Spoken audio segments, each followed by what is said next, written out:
Spotlight's number one. And we are live. Hey guys, welcome to the Superherocuts podcast where we talk about things Marvel, DC, and Star Wars. It's your boy Stevie Hayes, joined by Comic Cuts. What's up, man? How you doing, bro? I'm good, man. How are you? Doing Happy to be good. here per usual. Always, man. Always excited to be recording with you. Yes, me too. It's Thanksgiving week, obviously. So obviously, we'll be digging in some food in the next 2 days. So I'm happy. But obviously, we do have some things to address, some news to get to.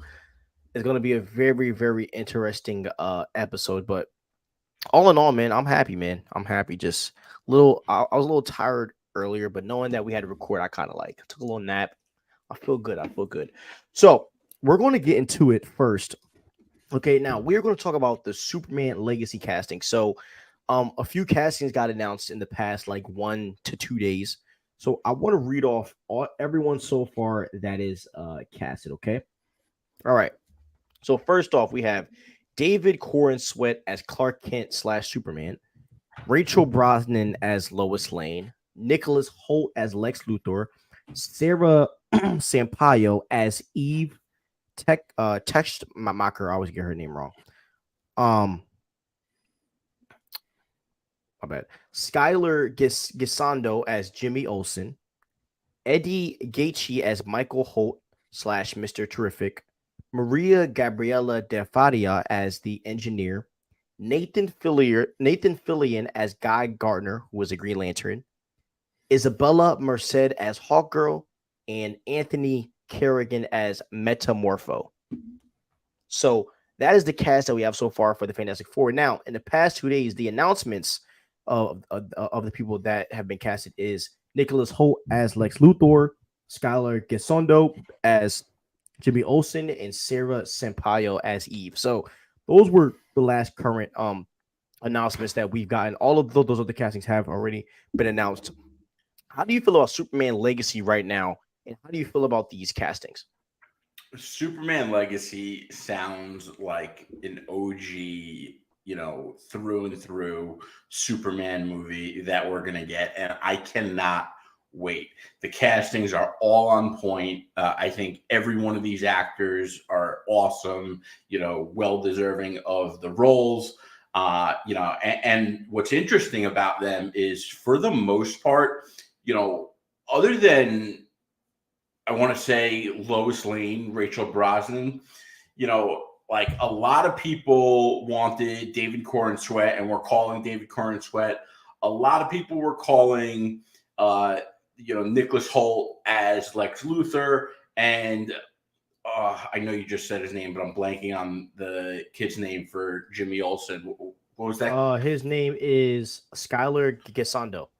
Skylar Gisondo, because I want to give him his respect too. All these characters, people, were fan casting with these actors for the longest time. And, I got to give a lot of respect to James Gunn because James Gunn, he's sifting through all of the nonsense on social media, that are hating on him. He's sifting through it. He's going through it. And he's also seeing what fans want. And he is going to the negotiation table to make that happen because it is not easy to, negotiate these contracts with, these caliber of actors, especially guys that are, on the up and up and are up and coming and not everyone really knows so well yet. He is making that happen, and there's a lot of work to get done to make that happen, and he's done it with multiple actors for this movie. So I think it's a major win. It's a really good sign for what's to come with the DCU. If the heads of franchises listen to the fans as much as James Gunn has been, fandom as a whole would be in a much better place. I agree because Corn Sweat is a fan casting. Like people were talking about Corn Sweat before James Gunn even talked about him. And with Nicholas Holt getting the Lex Luthor casting, it kind of reminds me of Tom Hiddleston for Loki. Because let's go to back in the day, right? Tom Hiddleston didn't audition for Loki; he auditioned for Thor. Same with Nicholas Holt, right? He auditioned for Superman, and now James Gunn put Nicholas Holt as Lex Luthor.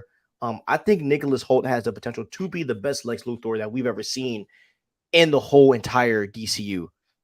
In all of DC comics that we've seen, and or all DC live action. Nicholas Holt is an amazing actor. I loved him as Beast. I mean, he was amazing as Beast Yeah. in that X-Men reboot, which really showed you his range of acting. Now, being Lex Luthor is a new role for him, right? He hasn't really played a role like this, but I think that he has the look, and I think he's going to be able to draw up that kind of persona that Lex Luthor is, and I think we're going to see something very special. Not to mention Nicholas Holt, David Cornswell, all these people, they're very young, Yeah. and James Gunn has the division. Like that's why he didn't go with Henry Cavill, and that's why Momoa is not going to be Aquaman, and finding a new Batman is the idea of I want to have younger people. Well, except for Batman, because Damian Wayne, he's gonna be a little bit older. But with Superman, this is the Iron Man 1 for him, right? This is the Iron Man 1, and I believe that James Gunn is doing the Iron Man 1 formula, but 10 times better. Right. Because when Feige did Iron Man 1, right? What happened, right? I mean, the only thing we got was Nick Fury that hinted to the beyond of the Marvel Cinematic Universe. What Well, I James don't Gunn think is Nick doing, Fury was even in Iron Man 1. yeah, he was in the end Okay.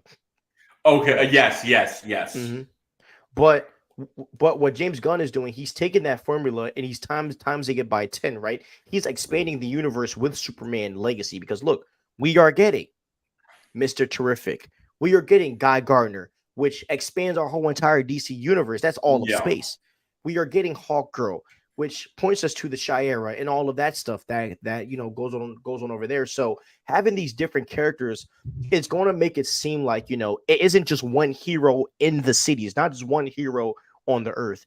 And I think that is one of the biggest things that a lot of people have to deal with shared universes is that it's hard to do like one movie with one hero because you know what I mean? Like there's a bunch of heroes Yeah. everywhere. So I'm excited to see how he's going to incorporate Hawk Girl and all of these other characters too, Right. because I'm really interested in how that story is going to work. How are we going to get Hawk Girl? Is he going to be flying to other planets? I mean, the ideas are vast. With that, how does he meet Guy Garner? Does he end up going with not saying that Clark Kent's going to go to Oa, but like, does Clark Kent end Yo. up going with Guy Gardner on a side mission on another freaking planet to fight? Like, I don't is it think. gonna be that type of stuff? I don't think it's going to be that heavy. I think that the other characters are going to have small screen times, and it's mostly going to rely on a Superman solo story. But these Yeah, so it's characters just you're saying will like be small interactions. yeah, and we also know that I'm pretty sure it's confirmed that for the Green Lantern series that we're getting, it's based on an older Hal Jordan and a younger John Stewart and a mentorship relationship. Which, by the way, and I know I'm selfish here, and like I love Superman. Don't get me wrong, but Green Lantern is one of my all-time favorite characters. Specifically, Hal Jordan. I was really hoping we were going to get a Green Lantern movie to kick off the DCU. So, listen, I'm happy Guy Gardner's in the movie. At least we're getting that. I think Hal Jordan and John Stewart is going to be awesome. But back to Nicholas Holt and his emotional range, like it's funny because I was just watching X-Men First Class, and in those scenes with Beast and Mystique when they're just meeting each other, and he conveys so much emotion without speaking. You could tell he wasn't sure of himself, and it held so much weight in those scenes. And this was like 10 years ago. I think that X-Men First Class came out in like 2011. So I'm sure he's, much more experienced now. He doesn't look much older. Props to him. But yeah, I think he's going to be an awesome Lex Luthor. And, let's really talk about it because I saw a lot of people on Twitter, saying, oh, well, Jesse Eisenberg as Lex Luthor did all of this, crazy stuff. And they kind of listed all of the, big bad moments he had in Batman vs. Superman. Listen, I like Jesse Eisenberg's Lex Luthor, but he was anything but authentic and like really. And by the way, there's a difference between being like authentic to the comics, like, and we'll get into this with Silver Surfer, but like a lot of times people will say, oh, well, this did happen in the comics at one time. Like when people say authentic to the comics, I think they're mostly saying, and what I'm saying is traditionally. And traditionally, Lex Luthor in the comics is a menacing villain. He's like a badass, master manipulator. We just didn't get that in Batman vs Superman, and I think that that's something we're going to get in Superman Legacy. And I don't think I don't think Lex Luthor is going to die in this movie. I think that we're going to see this Lex Luthor in a lot of movies and projects, similar to the way Loki was a villain that carried us through a long time in the MCU. Yeah, we're definitely getting the Legion of Doom. I mean, come on. I mean, that's just kind of written all over. But and Nicholas Holt's gonna play a big part in that. But yeah, man, I mean, I think that this is I think he's a great casting, and I'm more excited to see what they're going to build, further, with like the universe and all that stuff. I'm very, very excited and highly anticipating this movie, and I can't wait to see it. I'll be rushing to the theaters, and just saying this, the DCU is going to own Comic-Con next year. I'm going to tell you now. So don't be shocked if we get a full Superman Legacy trailer. We get announced who the Batman is going to be. I wouldn't be shocked if James Gunn announces the whole entire Justice League cast. That would be crazy. I'm not putting it past James Gunn. Why is it called Superman Legacy? Did you answer that, Comic Cuts? Yeah, I think this is like a movie that's dedicated to Superman's legacy. I think the movie is, supposed to honor the legacy Superman has had for such a long time and push that legacy forward within the DCU. I don't think the legacy name has anything specifically to do with the plot. Yeah. It kind of reminds me of that quote of when it was Agent Coulson in Avengers 1, right? And Steve Rogers, they were flying on the on this like ship about to get on the Hela whatever it is. And basically Agent Coulson said to Steve, he said, I made changes to your suit in this, and then Steve Rogers said, why is the red, white, and blue too old fashioned? And Agent Coulson said, well, with the things that are about to come to light, a little old fashioned is what we need. That's the role I think Superman Legacy is going to play. I think that is James Gunn's approach to this movie. Is I think a little old fashioned is what we need, and I think James Gunn is going to show us how Clark Kent fits in the modern world, how Clark Kent Superman, how I think James Gunn is trying to answer this question, or he answered this question when he's writing the script. How does an old-fashioned Superman fit in 2023, 24, 25, 26, 27? Yeah. And so that's kind of the direction I think James Gunn is going. It's going to be very classic. Yeah. And I think that's what fans need. Yeah, 100%. It's funny. I'm actually planning on watching Captain America: Winter Soldier tonight. What a great freaking movie! I literally just watched it 2 days ago. But okay, now let's answer. What's up, Dragon Trainer? Let's answer some of your questions. All right, Nicholas Holt as Lex Luthor. I don't see it.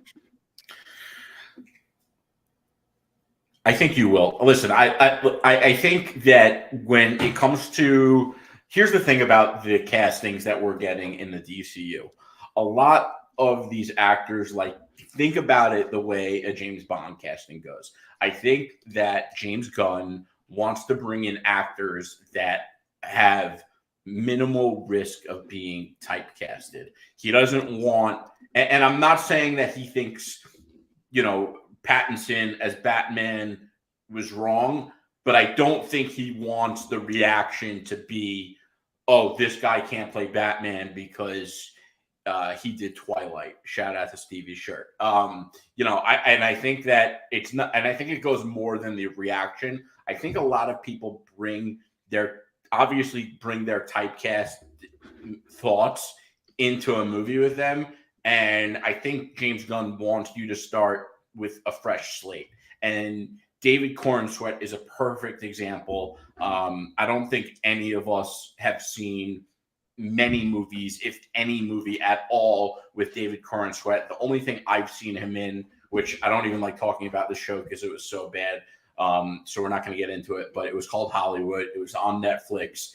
No disrespect to David Corenswet's acting in it. It was fine, but I didn't watch the show. He's done a lot of more indie type. He's done more like indie films. That's why we can't really like find much about him, Yeah. Superman Legacy is going to be his first big IP like project, which I think is a good thing. Which I think that's what I'm saying. Good thing. That's what I'm saying. Taking a newer approach. You know what I mean? Yeah, and by the way, if you look at the castings throughout Superman Legacy, like none of these actors are actors that there's no one that watches this or you have not seen any of these actors in a movie in theaters in the past 12 months. And I think that's going to be pretty constant throughout most of it. I think the only one that is going to be well known so far that I can think of is I do think Jensen Ackles is going to be casted as Batman. I agree. I think it's already happened, but that's my opinion. Yeah, exactly. And it's because of this Superman Legacy castings that makes me believe that, because he sees what we want and what we're talking about online. And the fact that he's seen it, it's impossible for him to not have seen everyone want Jensen Ackles. And it's impossible that someone like James Gunn doesn't look at someone like Jensen Ackles and not realize that that guy could take on the role of Batman and be a superstar. So, by the way, Dragon Trainer, this is Lex. This is Lex Luthor right here. And this is fan art. Yeah. Like, if this doesn't show you the answer, bro, I don't know what will. He looks perfect. He does. Now, this looks a little. He really does. This right here, this is a perfect look for Lex Luthor. Yeah.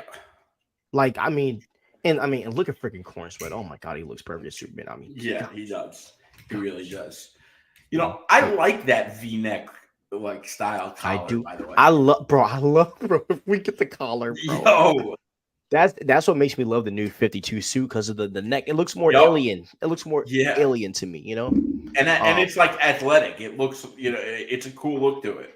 I like the hands too that come up here like a glove. I like that too, because it makes it look like he's like a runner type thing. You know what I mean? I don't want like that Richard Donner, Alex Ross stuff. I don't want it. Yeah, the Alex Ross stuff. I don't want it to look like a ski liner. Yeah, I don't think it will. I hope not. Yeah. Is your phone going off, bro? No, I was banging into my green screen. Sorry. Actually, I think your phone was going off. Nah, bro, mine's on silent. All right, but anyways, all right, it went away now. I think it was your green screen when you hit it. But anyways, so let's DMD just in case. But do you want the DC? Do you want this DCU reboot? Yes, I know. I can speak for Comic Guns myself. Yes, we want this DCU reboot. The Snyderverse kind of dug itself into a hole, and it's just best to just move on with the Ezra drama, all that stuff, Amber Heard, all that drama. I think it's best to just start over and just rock out with this, because all the actors that we have, they have no issues.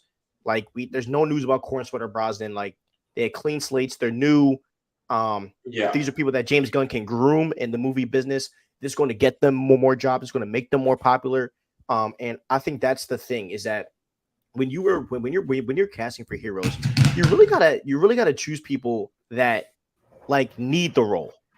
You know what I mean? People that need the role. And that is really a lot of reasons why Marvel was successful, is a lot of these actors needed these roles at the time, And I think with Cornsweet and them, they're going to go hard, because if they don't, this could hurt their career, Like same thing with like RDJ and Chris Evans and all those other characters. Like they weren't the biggest actors when they were first starting. So, and I think, as I said, I really believe Feige. Hold on. I really believe Feige laid the game plan for James Gunn, and I really do believe James Gunn's taking that model and he's doing it his own ways to fit the DC characters, and it's going to work. Go ahead, brother. Also, because Jonathan Majors needed the role too. He's been in a couple of movies, but he is not a household name at this point. And almost was. He almost was. He was irresponsible, and now he probably will never be a household name unless You listen, unless he's completely innocent and like has a Johnny Depp, like fans have a Johnny Depp style reaction, like you did this man wrong and we feel sorry for how he was treated type of reaction. I don't think Jonathan Majors will ever have that house on him. And it's sad because he's talented as hell and his talent is worthy of that success, but his actions might not be. And by the way, he might be innocent. Like he still was irresponsible to get himself in that situation. And it sucks, but like we live in a world where you have to be careful, you know? I mean, stay on your P's and Q's, man. Yeah. It's just, it is what it is. Hate it or love it. This is where we're at. It's 2023. Yep. All right. Next question. So, would you rather have young people play superheroes? So, like, you want kids as superheroes? So, not kids, but what we want Does is David like, Corn Sweat look like a kid?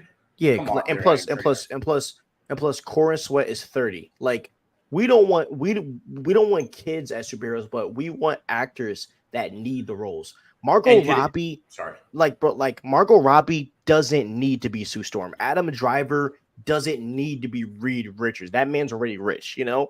No pun intended, double entendre. Oh my god, but like, like that's we want Reed Rich to be rich, anyways. But like having like a Corn Sweat, a Brosnan, a Nicholas Holt, these characters are hungry, you know, and they're going to put as much work as they can into the role versus like I don't know. Like I mean, even take a look at like Iman, who is Miss who is Miss Marvel, right? Miss Marvel was her first acting job. Think about that. And you see the work that she put in and how she treats the character.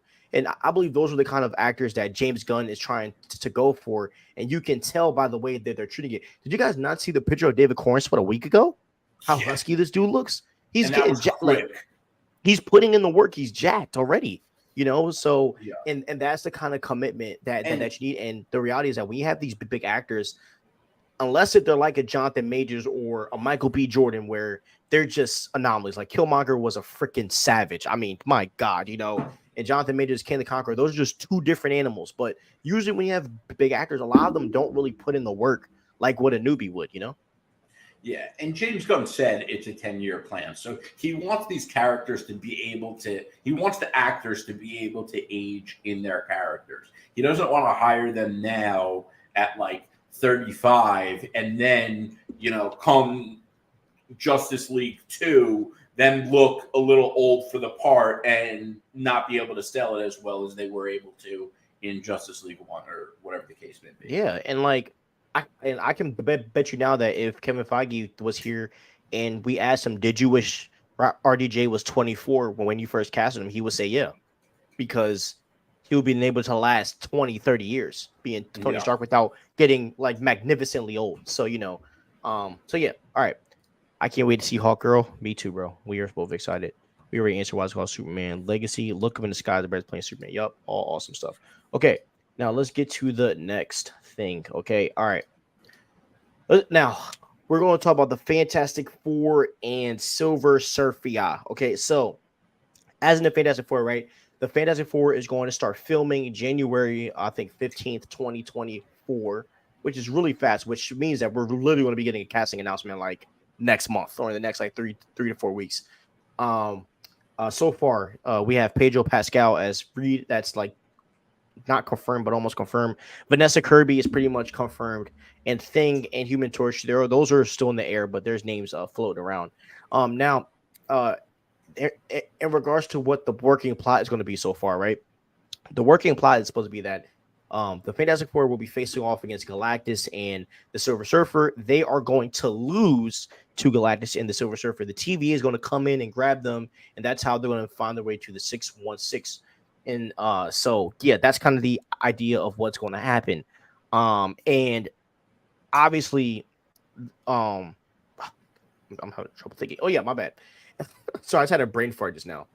And so two other characters that are supposed to be in this is the children of Reed and Sue Storm, okay, which is Franklin Richards and his sister. Now we all know that Franklin Richards is literally the most powerful character in Marvel comics. Like This man resurrected Galactus and used him as a puppet. I mean, he's like Franklin is legit OP. So really, I hope that that is true and that we can see that. But what kind of shook the room yesterday is the idea that Silver Surfer is going to be gender swapped, and so we really want to talk about that because obviously, last week we obviously addressed some of these issues with the MCU, and Comic Cuts and I also talked offline. So we both said that we definitely believe this was an idea when the movie was first being developed, and it probably got scrapped because of what of how the social media just tore the Fantastic Four apart. But Comic Cuts, I'll let you get into how you feel, and then I'll share my thoughts after. So, floor is yours, All brother. right, for sure. So listen, if Marvel wants a strong female character, they have one with this movie already.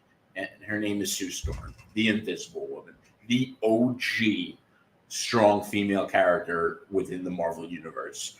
So, as for why, if this is even true, and I personally don't think it is, I don't think Marvel is making this poor of a decision.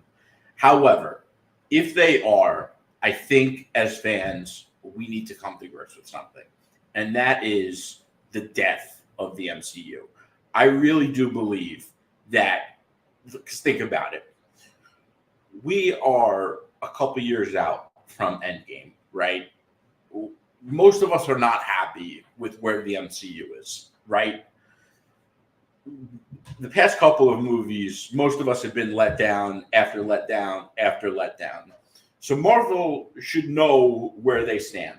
Now, a couple of things were out of their control that made it difficult for the post-Endgame MCU. I understand that. However, a lot of things were in their control. Now, being where the MCU is right now, if they are going to be that irresponsible and make this poor of a choice and take an iconic character as the Silver Surfer and make her a woman. And I understand there's an Earth X comic that came out in the late 90s and it had Silver Surfer as a woman. So, you could say, oh, well, it is canon or it is accurate. Still doesn't make it a good choice, number one. And number two, it's not really canon because traditionally Silver Surfer, other than this one comic, has always been a male. So anyone who's using that argument, it's disingenuous.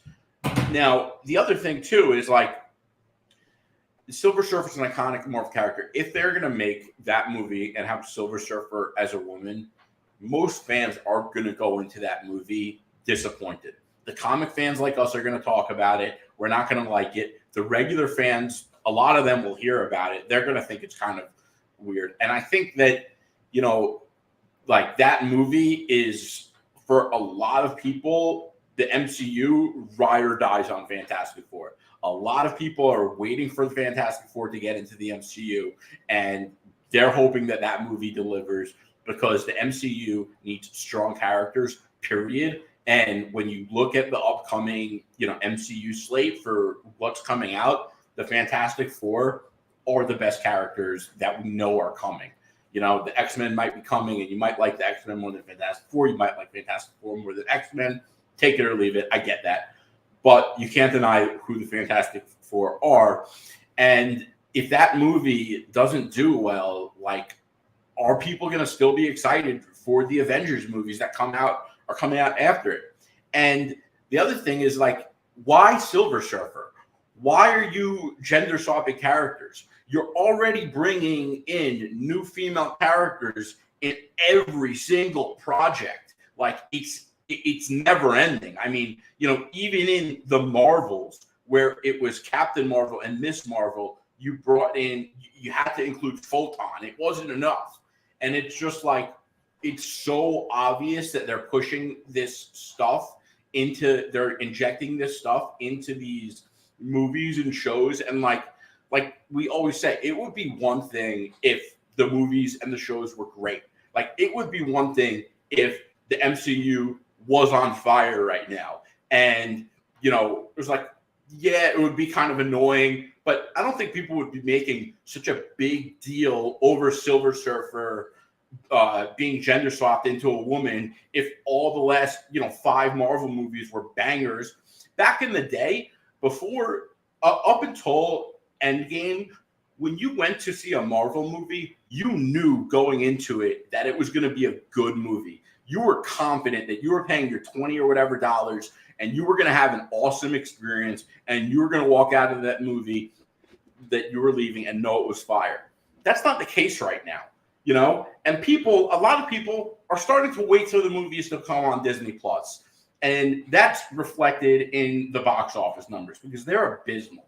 So Marvel is not in the situation they should be, and they're not in a position to be making risky decisions like this, where they already have a track record of doing it and fans not liking it. So yeah, I want to answer this. I want to answer this question real quick. A woman Silver Surfer is a part of various X-Men storylines, sort of like DC has different Earths where Black Superman exists.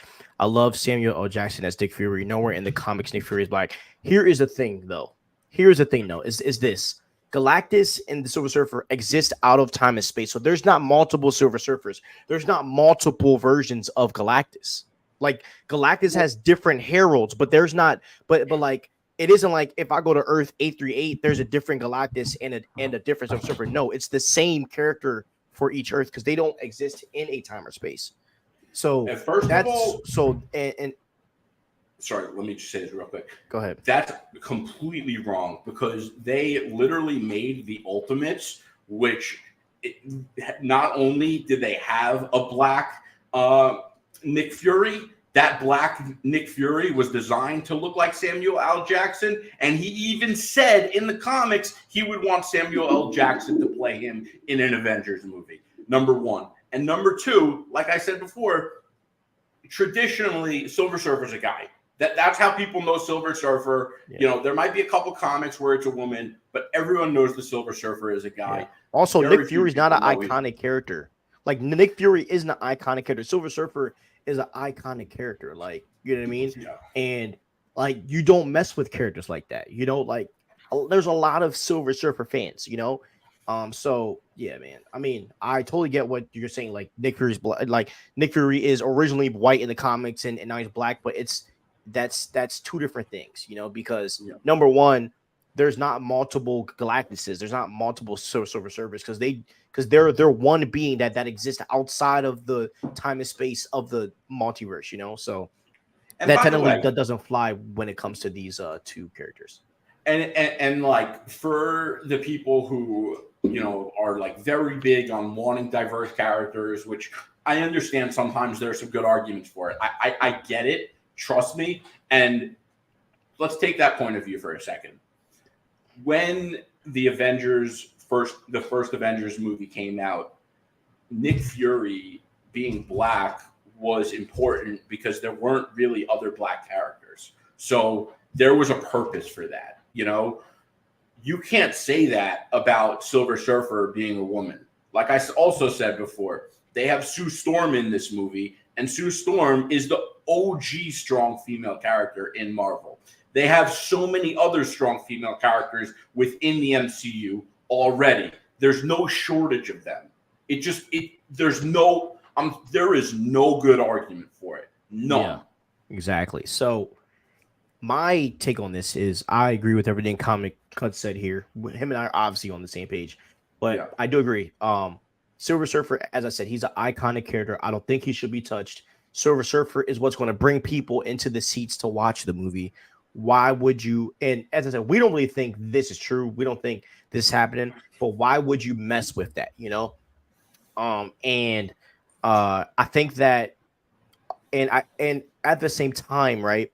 I don't like the way fans ran with this also, because the original rumor was that Galactus' herald was going to be a woman.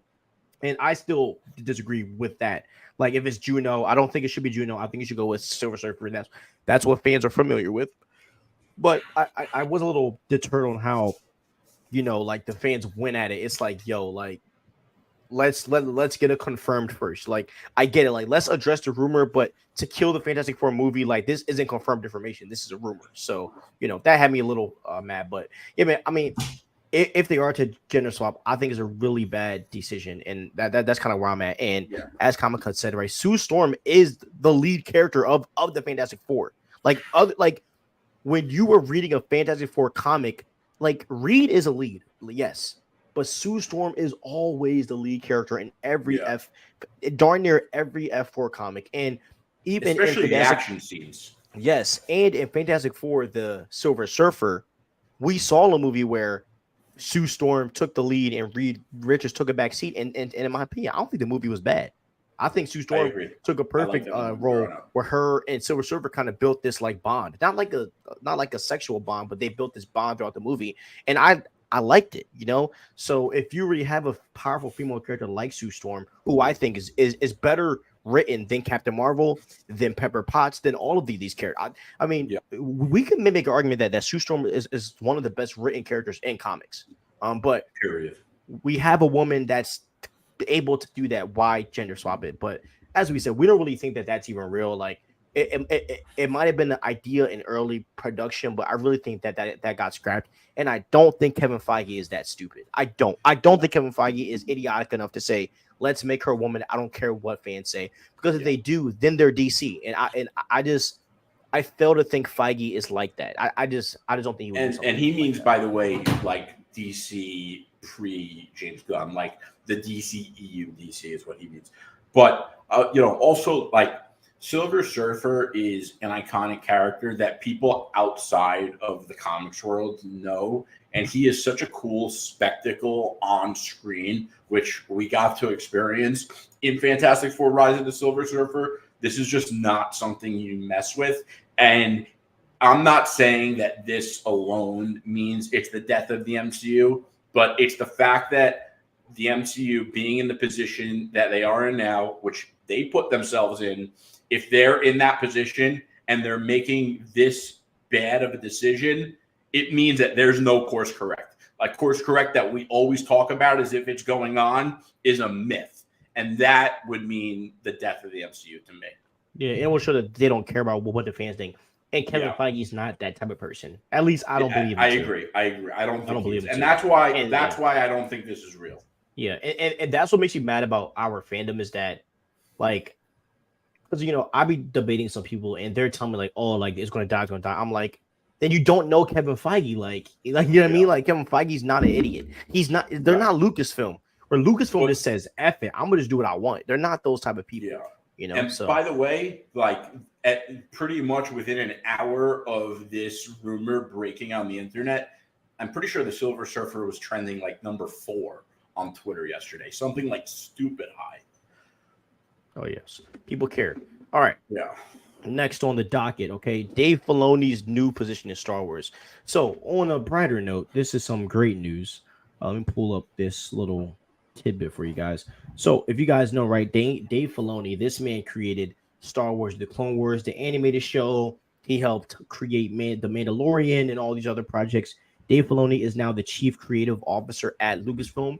This is a position that Kevin Feige also holds, and to be the chief creative officer is that he is basically at the pinnacle in the beginning of every single project, giving insight and giving his 2 cents into these movies.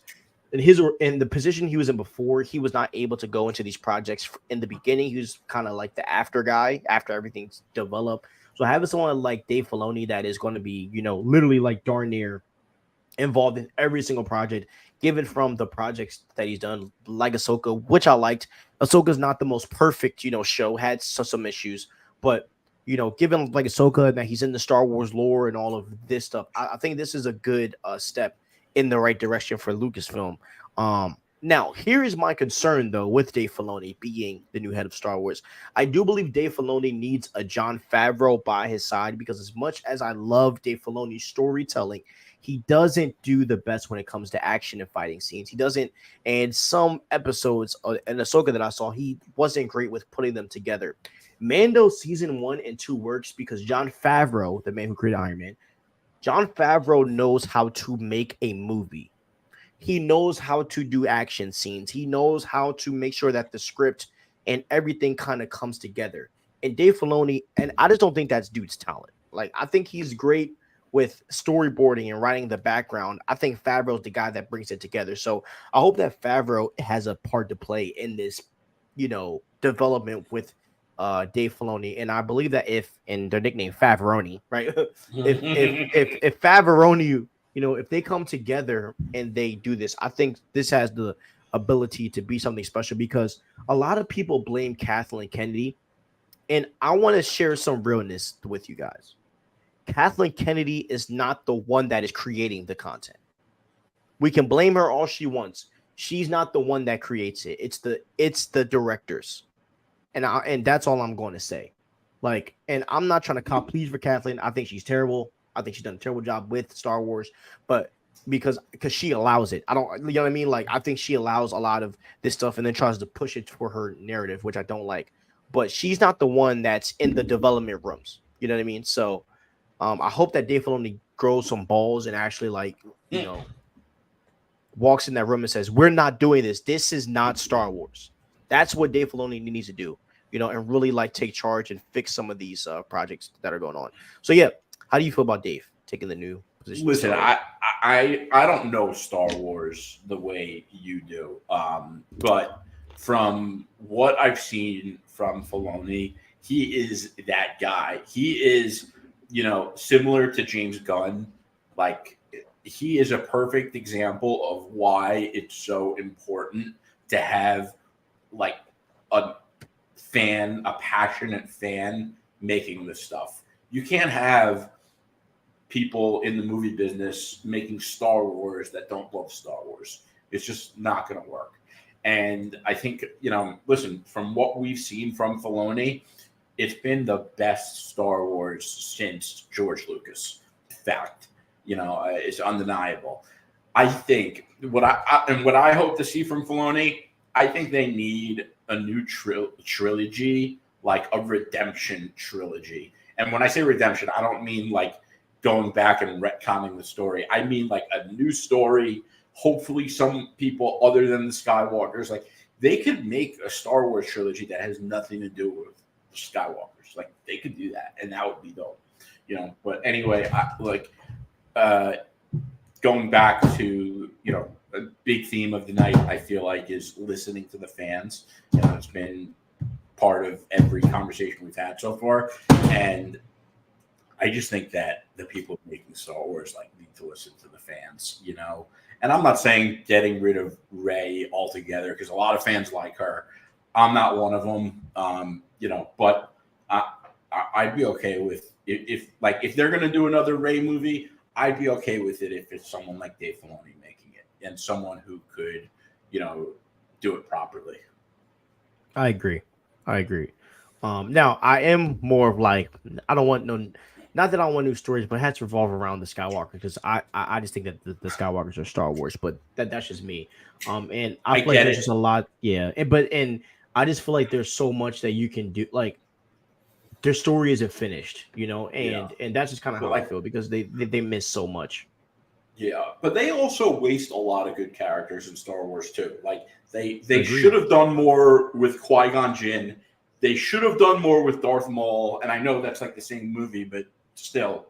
Yeah, well, I mean, they did do more with Darth Maul in the animated stuff, right? And the theory is, the theory is that he's coming back in the live action. If that's true, I will wet myself. Darth Maul is a bad. I was about to say I would go crazy, but I'm not going to go that crazy. Dude. I love Darth Maul, but yeah, I mean, and I do agree. I think there's some changes that need to be made, but we'll see. I'm not really tripping. All right, next thing, Ahsoka season 2 is happening. I kind of want to grace over this quickly because I want to get to the next thing, which is Chris Hemsworth. Look, Ahsoka season 1 was good, had problems, yes. Obviously, Ahsoka season 2 ended on an open-ended ending. I really want to know what's going to happen with Balin's skull because obviously the actor died. I want to know who the recast is going to be and what they're going to do with that because, Abeloth is kind of building up to be this big thing. And from the rumors and leaks that I've been hearing regarding to this Rey movie, they're going to connect the Ahsoka show to Rey by Rey maybe having to deal with Abeloth. Even though Abeloth is, she's basically like this god, but like god of the dark side, goddess of the dark side, basically. So I would love to see what they're going to do with that. And by the way, I actually do like. I've always liked Ray as a character, right? I love Ray. I just don't like the way she's been written, and I don't like the way she hasn't gone through any type of hardship, because that's what a true hero is. A true hero doesn't figure it out on the first try. She ran. She never had to walk, and that's the issue for me with Ray. But I do think that Ray can be redeemed, and I think you can do that. But we'll just have to see. We'll just have to see. Yeah. And a lot of people are going to call me a shill for saying that, but oh well. All right. Now let's get into this. I know you will have a lot to say. Chris Hemsworth is in talks to return for Thor 5. Okay. Obviously, Thor 4 had its, downs, but he's in talks to return for Thor 5. How do you feel about that? Listen, I've said a lot of things about Thor for Love and Thunder, and I've also understand that the MCU needs strong characters again. And one of those characters are Thor. Like, I would take Thor back to the MCU with open arms. I've never been anti-Thor. Thor is, I think, one of the best characters in the MCU, bar none. There's a reason he's part of the big three. I think he's the most, obviously the most slept on within the three, but like, he's also one of the best castings in all of comic book movie history, and, listen, I really do believe this. The Thor trilogy is fire. It's so underrated. He's a great character, and they can do so much with Thor because, he's obviously a cosmic entity. Bring it back. Absolutely bring it back. Make it work. And by the way, I'd much rather have Thor than another Thor movie than the Young Avengers that they're talking about. That looks awful. I can't hear you. Mike muted. Sorry. 100% agree, man. I think that Chris Hemsworth is something special. And, Taika Waititi was the problem. And now he's a problem in Star Wars. But I'm not even going to talk about that because I'm going to get angry and throw my freaking phone at the wall. Yeah, I can't. Yo, this dude literally said that his Star Wars movie is going to piss people off. And I'm like, I saw that. He's got to go back to making movies that aren't like nerd culture movies. Listen, like Zack Snyder. Yeah, exactly. Listen, Taika Waititi is a talented director. I actually do have respect for him, but he needs to stay away from things with lore, exactly like Zack Snyder. And by the way, like Rebel Moon is going to be awesome, man. Rebel Moon is going to be awesome. And we are covering that on this channel, just letting y'all know. Hell yeah, we're covering Rebel Moon. Or maybe on the fancy page. We'll see. We'll see what happens. Anyways, all right. But yeah, so as in Chris Hemsworth for Thor 5, man, I think that Chris Hemsworth is great. And he's one of the greatest castings for a superhero. I think that Thor 5 is going to be amazing. And if the rumors are true, if the director from John Wick is directing Thor 5, this will be one of the craziest movies of all time. And now I do have contentions because that John Wick director has been going back and forth. Some leakers have said he's going to do Blade. Some other leakers have said he's going to do Thor 5. I would rather him do Blade, but I do think that we need a very violent, like a director that's done like a really good violent action movie to do Thor 5. I think Thor 5 just needs to be like a gritty action movie. We don't need the Jane stuff. No. Give us the Jane love stuff, whatever. Give us the lore, but we need an action movie where Thor is just kicking butt for 2 hours straight. Yeah. And that's what we need. And not silly, but more like cocky and violent. Like that's the like the Thor 1 Thor, where Thor is just a savage. I mean, he's looking for blood. I mean, and maybe Thor is not going to be like that because he's older, he's matured. But we need something that's going to challenge Thor. And as much as I don't like the idea of Thor having a daughter, and this is why I love films. There's things that you can do with that dynamic to challenge him, And so it would be really cool, even though I don't think they should do it because it would change the Punisher. But like, dude, imagine if they gave us, what do they call the Punisher that goes the cosmic Punisher? I think. Oh no. So there's a version of Punisher that's like goes out into outer space, and I just think it would be fucking dope to see Thor team up with that Punisher. Um, Cosmic Cosmic Ghost Rider. yes, that's him. Cosmic Ghost Rider. Yeah, dude. Yeah, I mean, honestly, bro, I think that you know something else I've never understood. You guys know that Thor can breathe in space, right? Just saying, Thor yeah. can fly and breathe in space, That's but they why he never ends up act on the like. ship in Yeah, I Infinity want to War. see. I want Remember? to see Thor. I want to see Thor flying in space in Thor 5. Yeah, hell yeah, Like, I want to see more flying, more traveling. Like, just give me yeah. just Thor just doing Like Thor I would stuff, love to man. see Thor with like the Kree or the Skrull. You know, I would see some intergalactic violent Thor. Listen, Yeah, I uh, agree. you know, and by the way, like, they should be doing the way that we think they're going and doing everything they can to be bringing back RDJ and Chris Evans back. Like they should be doing everything they can to be putting Thor at the front and center. And Thor is a leader. Like you could have him lead an Avengers squad. And I know that's not what people envision, but listen, would you rather have Thor or Captain Marvel? It's a no-brainer. You're right. Yeah, you're right. Yeah. Yeah, bro. Oh Yeah, man. or freaking Sam Wilson. Yeah. At this Listen. point, I like Sam Jesus. Wilson, but now I'm worried about Falcon. What's it called? Brave New World. Brave. Now I'm worried about Brave New World. Like really worried about it.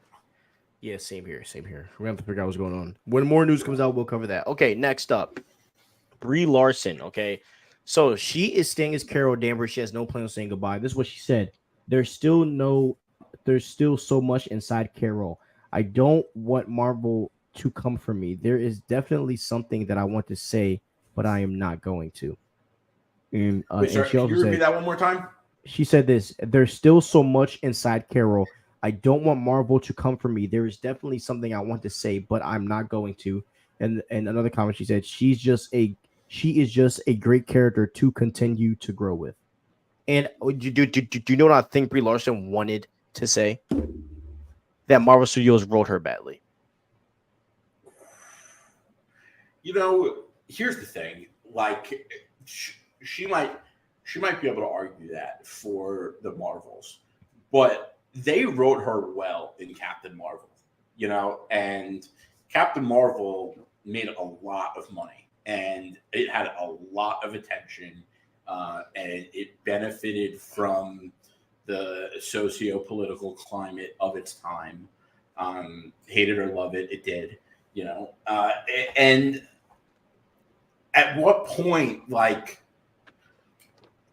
at what point does anyone in this world of movies take ownership for their performance or maybe things that they shouldn't have said in the media? Like, it just seems to me like at any point when something goes wrong, they're all the first thing they do is point the finger. It's never, you know, the movie didn't turn out as well as I hoped it would. We just got to I do better hope, next time. yeah, like we never hear anything like that, and that's not on Brie Larson alone. Listen, I don't like. I don't like things that Brie Larson said. I don't hate her. Like I don't think they should get rid of her as Captain Marvel. I think if they were going to recast the character, they should get rid of the character. I don't think Captain Marvel has worked within the MCU. I think it's partially Brie Larson's fault. I also think it's partially Marvel's fault. I think there's some blame all to go around. You know, but listen, I don't think the character is beyond saving. I do think it's been a failure at this point, though. I'll say this: Captain Marvel did $1 billion off of the hype of Avengers. That's the fact. Any movie. I mean, well, I'm not gonna say any movie because Ant-Man and Wasp didn't do $1 billion, but Captain Marvel was right in between that. Samuel L. Jackson carried the whole entire film. I'm just keeping it 100, okay? And um and I do feel like Captain Marvel and like I don't know to say if she was written well or not in Captain Marvel 1 because I felt like Shorty didn't have a lot of dialogue in the actual film, you know. And I feel like Samuel L. Jackson really carried the movie in dialogue and writing. I feel like Samuel L. Jackson was written well, but I mean, she was all right. She's all right, But I will say this, man. I do think that in regards to Brie Larson staying as Carol Danvers, I don't think it makes a difference. I don't think it moves a needle. I think that she Great point. found her place in Avengers Endgame, where she's the muscle, and that's all she needs to be. She doesn't need to be a deep character. She doesn't need to be like what she doesn't need. Like we I have Wanda. disagree. No, but like we don't need her to be that character, bro. And this is another thing, bro. Like what?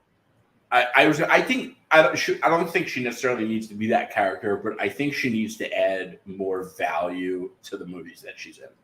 Yes, and honestly, like if we got that final scene with Thanos, Captain Marvel, and a lot of other movies, I think we would be fine. Because Yeah. I mean, I don't think a lot of fans are expecting that caliber out of Brie Larson's Captain Marvel. When people watch Wanda, bro, when people watch the Scarlet Witch, she brings that. Like Elizabeth Olsen acts her butt off whenever she's Wanda. When we see Sue Storms with the Avengers, Sue Storm is going to bring that. With like there's and when we see Yelena Belova become the new Black Widow because she will be, and I think that Florence Pugh is a way better actor than ScarJo. I'm just putting that out there right now. I think she's gonna kill it. I think we're gonna forget ScarJo even existed. But anyways, I but agree with that. I think that let's run it up. But I think that there's other female characters that can step up and take over the death row. Definitely Wanda. Like Wanda does a lot of that.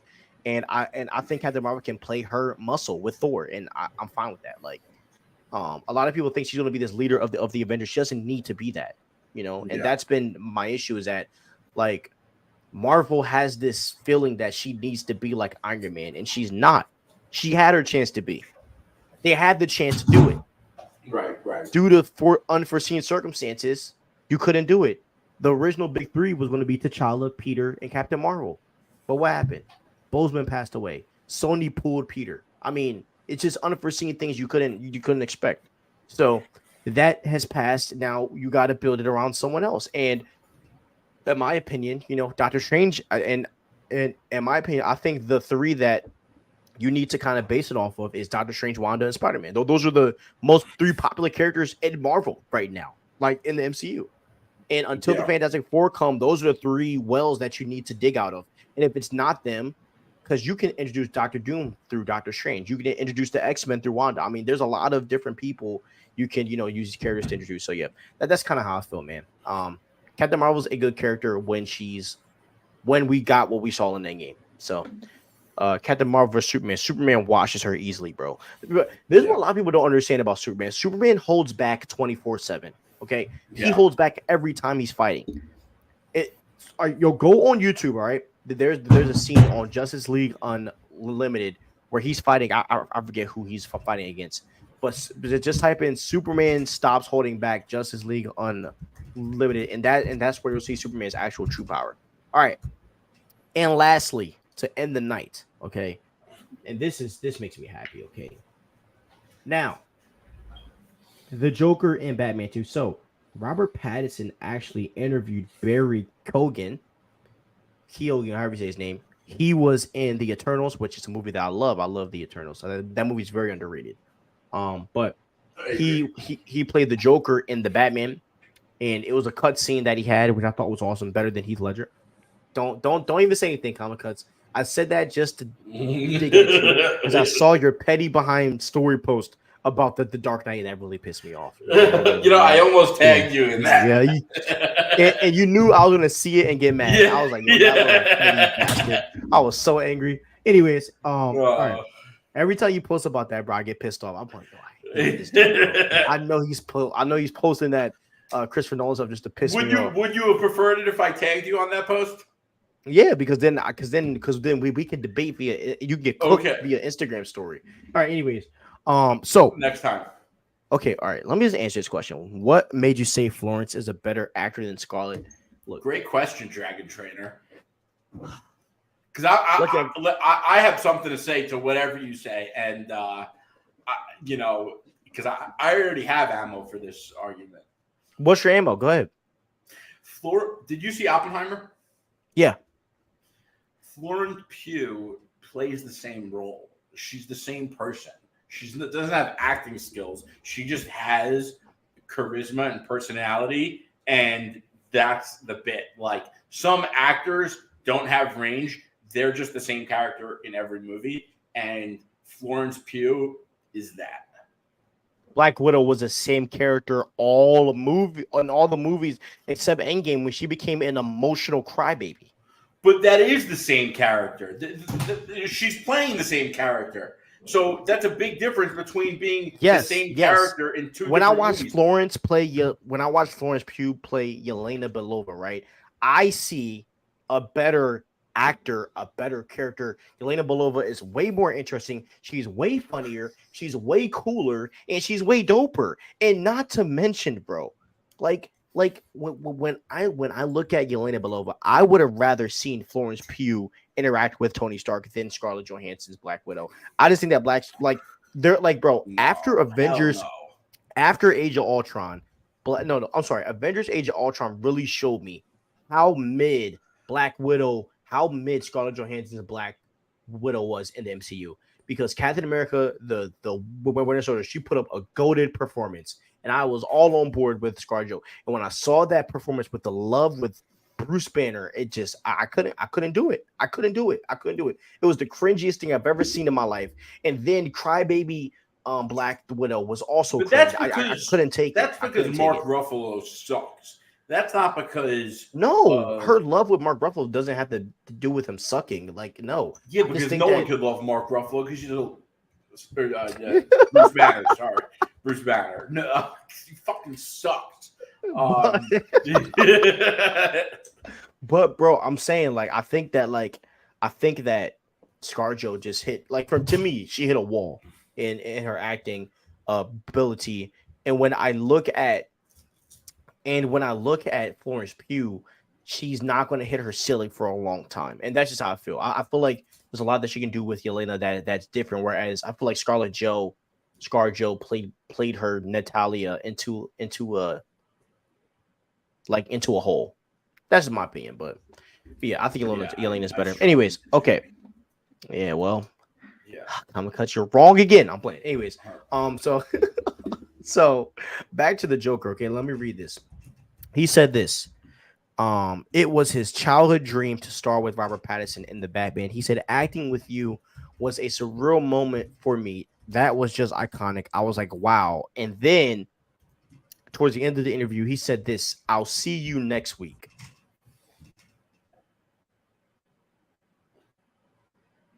You heard me? No, sorry. I was responding to Dragon's comment because I so we should talk about Barry said to Robert Pattinson, acting with you was a surreal moment for me. That was just iconic. I was like, wow. And then towards the end of the interview, he said, I'll see you next week. Pattinson said this to Barry Keoghan. No, Barry Keoghan said that to Pattinson. Are we getting a Joker in the...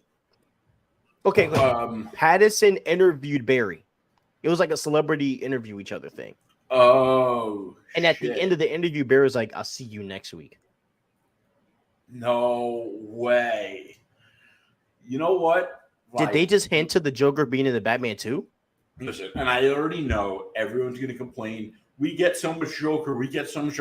There's a reason for it. The Joker is one of the greatest villains of all time, bar none.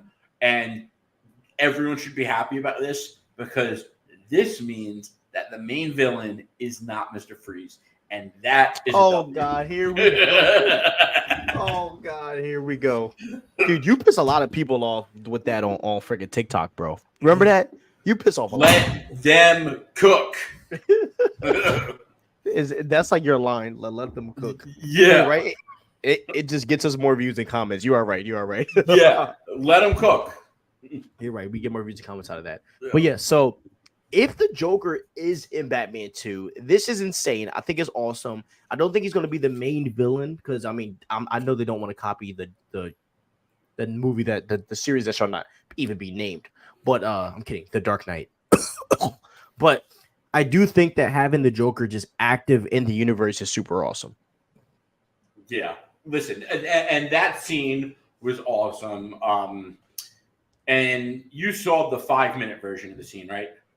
Yeah. Fire. Like, listen. I wish it was in the movie. Yeah, Barry Keoghan is an amazing actor. And by the way, this guy is going to be a household name. Like, when I saw Eternals, I know, Richard Madden's Icarus was obviously is the main Eternal character. But who was awesome. Who was awesome. And that kid can act. But my favorite was Druig, which Barry Keoghan. He was a dog. Yeah, he was. I don't know what you mean by that. Like, he was a savage. Like, he was on the top of the freaking pyramid and stopped them all from fighting and just dipped out. I was like, yo. Yeah. He was cold as hell. Yeah, like, that was fire. And I'm trying to think if I've seen him in anything else, but I don't know. I know from his performance in Eternals and the Batman, like, I am a fan of this actor. I want to see him in more stuff. And I hope, by the way, that James Gunn finds a spot for him within the DCU. I think that this guy is like a sleeper because no one's really talking about him much. And, people will be because that kid could act. And by the way, can we talk about how in the Batman, like, everyone in that movie put on like the best performance of their life? That shit was insane. Oh, and they confirmed that we're getting is the Penguin on here on the docket. No, I didn't add it. We need a full, but yeah. They confirmed that it's coming out. They confirmed it's coming out in 2024, which is awesome. I have to say, I think like I may have liked the Penguin in the Batman more than I did the Riddler. Don't get me wrong, the Riddler was awesome, but like, I don't know, something about New York. It felt like we saw the Penguin more, if that makes sense. Yeah. I think a lot of people complained that we didn't see the Penguin enough. I thought it was a fine amount. He made every scene awesome. And also, like, I don't know, something about Batman and the Penguin and the way he moves. Like, I've just always been a fan of the Penguin. 100%. I'm a fan of the Penguin as well. I think that show's going to be awesome. Do I want the show? No, but I'm still going to watch it. I can't wait. Yeah, it's going to be dope. What do you say? Why are we getting the Batman 2 when we're so close to the DCU reboot? Because the DCU reboot is not okay, basically, right? If you're I bet you this. This is my theory on what happened. James Gunn, or the president Zaslav, right? He told James Gunn, look, I'm going to let you do this reboot, but you got to understand, Pattinson's Batman made $700 million, bro, almost $1 billion. So you need to meet with Matt Reeves and see if he wants to do it. And James Gunn did say himself that he was meeting with Matt Reeves about the Batman on Twitter. He probably met with Matt Reeves, and I bet you Matt Reeves said this: I did not sign up to do a connected universe. I want to do my trilogy, and that's it. And so James Gunn said, well, we gotta cast another Batman. And so, because the Batman is so special and Matt Reeves is a generational director and Pattinson a generational actor, they're going to make it a Elseworlds. But here is my theory. My theory is this: I believe we're getting an older Batman because what is going to happen is our Batman is going to die I think our Batman is going to die sooner than later. And what if Robert Pattinson, after his trilogy ends with Matt Reeves, he just replaces that Batman? That might be rash, but I don't know. I feel like something like that might happen. But then again, Pattinson's old, so I take that back. He's older. But anyways, I think that they're probably also going to discuss an overview of the plot and which characters are involved to avoid making similar movies.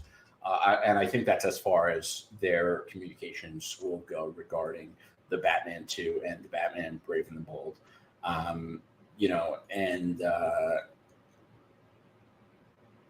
think that's all I got. Yeah, so I mean, and number one, like, as much I love Robert Pattinson, like, everyone knows this. Like, come on, because you know this. You know how much I look at his shirt. Yeah, dude. Come on. I'm wearing him right now, bro.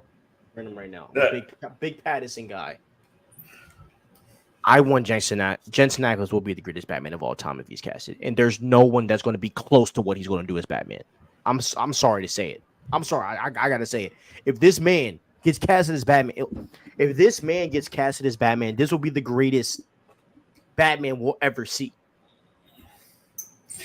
Jensen Say something I Ackles is did. like I don't know if he'll beat Christian Bale, but Jensen Ackles was born to be Batman. Dude, Christian Bale is like a generational actor. Stuff though, and so was Jensen Ackles, bro.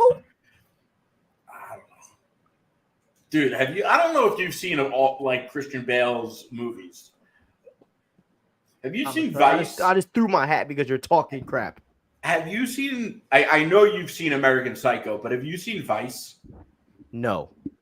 Okay. I think Bale is a generational actor. Have you seen The Big Short? This man is not the best Batman, bro. Stop it. Have you seen The Big Short? Yes. So, like, if you know Dick Cheney and who the fuck is the guy? Why am I blanking on his name? Michael Burry. Okay. Like Christian Bale, the fact that he nailed each of those guys out of the park, like, I mean, dude, the guy is one of the greatest actors to ever live, you know, and I just don't. So was Jensen Ackles. Jensen Ackles is a great actor, but you know what he's never done? He's never done a biopic like that, and I don't know if he could. And but doing other films and biopics doesn't mean that you play a role. Like, he can still play Batman better than Christian Bale, regardless of what Christian Bale's done in the past. No, but it's not just that on his own. Like, I'm just saying, I think Christian Bale's greatness in the Batman movies are going over your head, and I don't think you give Christian Bale enough credit in general because of those other movies. But you saw my rankings. Yeah, if you guys go back to the episode, my rankings speak for themselves. Did I have Bill as last? Yeah, which is crazy. Christian Bale is just like, dude, he's like we need to redo those with Rome, because that's gonna piss Rome off so hard. I have a style of ranking video that I've like been writing on, and I want to run it by you because I think we could do something really cool. All right, but yeah. Guys, we're definitely doing a ranking video. Let's do it in like 2 weeks, not next week, but the week after. Let's do a ranking. I think we're due. The idea I have won't work if it's like Batman. I'll explain it to you after. Okay, we'll figure it out. Well, all right, guys, we're gonna shut it down here. Please like, subscribe, and ring the notification bell. You want my best Batman voice? Let me talk in the worst Batman of all time. Where is the trigger? Where is it? Where's the trigger? Who is that? The worst Batman of all time, Christian Bale. Killing the Batman. Why? That's like killing Iron Man off again. Yeah, I think I said a dumb theory. I'll be honest. That kind of sounded dumb. Just disregard what I just said, as in switching Batman. It sounded cool in my head. Then when I said it out loud, it sounded idiotic. So let's just act like I didn't say that. All right. But yeah, I love you guys. Enjoy your Thanksgiving. Obviously, it don't matter for us, holiday or not. Content's coming out, baby. I don't care about the holidays, but you'll obviously see videos all week long. Comic Cuts got some shorts coming out, so check out for our YouTube shorts. He got some cool bios for heroes that's going to be out. So we love you guys. Enjoy your holiday, and peace out. Happy Thanksgiving. Peace.